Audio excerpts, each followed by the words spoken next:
And Peachtree City has issued a severe thunderstorm warning for southwestern City has issued a severe thunderstorm. This is for our county.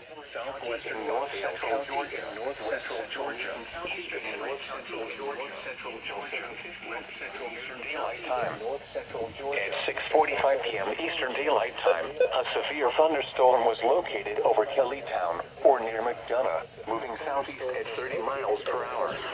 Or near McDonough, moving southeast at 30 miles per hour.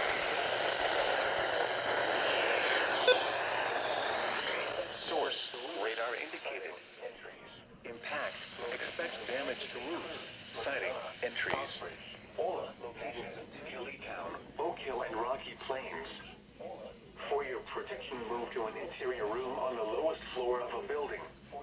If you see wind damage, hail, or flooding, wait until the storm has passed, and then call the National Weather Service toll-free at 1-866-7-634-4664. Tweet us your report at NWS Atlanta.